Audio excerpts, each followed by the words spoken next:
Hello everybody, in this lesson, we're going to be taking a look at unions in MySQL. A union allows you to combine rows together, not like columns like we were doing before with joins, where one column is next to the other.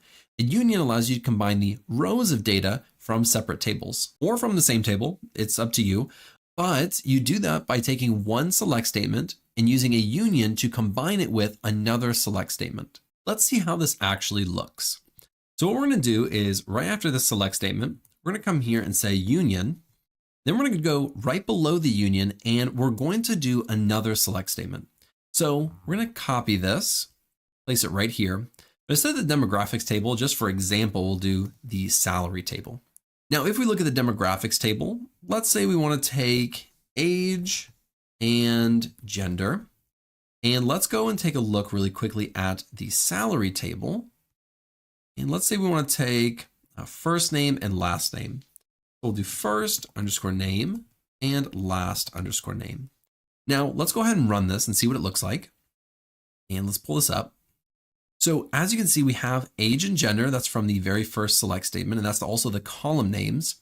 But then we have all of the data for the age and gender. And then below, if we move this over a little bit, we have the last name and first name from the employee salary table.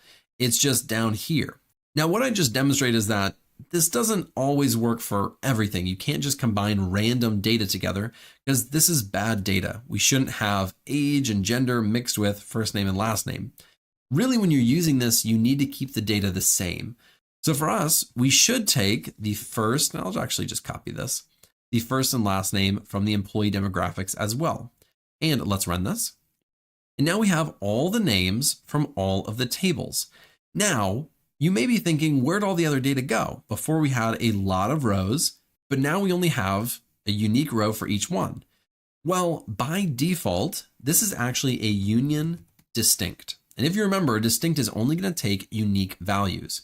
So when we're doing this, union is going to remove all the duplicates. And the first name and last name from salary overlaps a lot with the employee demographics table.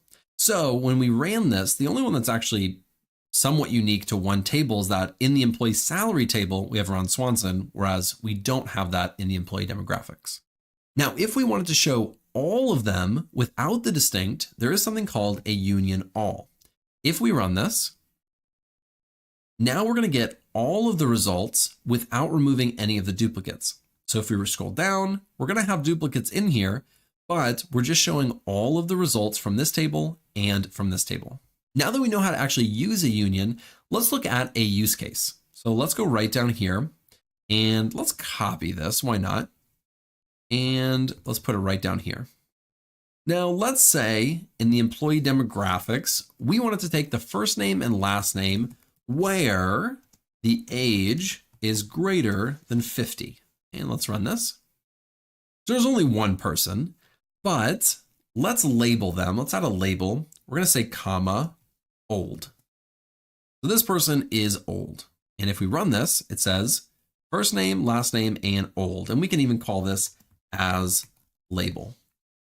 And if we run this, the label is old. So Jerry Gergich is the only old person in this demographics table. Now, why are we doing this? Well, the Parks Department is trying to cut their budget a little bit. They want to identify older employees that they can push out.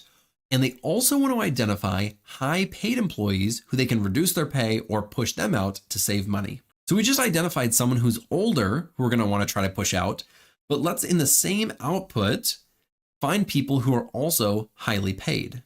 So now we can come down here, we can say union, and let's do this like this. I need to spell this right. All right, union. And let's take this. We're not going to be using this exact same query, but we actually need to pull from the salary table, so the employee salary. So we also want the first name and last name, but let's say where their salary is greater than, let's say 70,000, because that's a lot of money. If you're making more than 70, for sure the Parks Department is going to try to get rid of you. But for the label, we're going to change it to a highly paid employee. Now let's go ahead and run this. So now we have Leslie Knope and Chris Traeger. They're both labeled as highly paid employees. Now, 50, I think, is just a little too low. If I'm being completely honest, I think we need to change this and we should do a union and then add another select statement. Let's bring this down. I think the 50 is too low. Let's change it to 40. And let's add one more thing. Let's say, and the gender is equal to male. And then we'll go down here and say where the gender is equal to female. Because we want to separate this out. So we want to know who's the old man. Oh, that's actually old lady. This is the female one. And for up here where it's male, we'll say old man.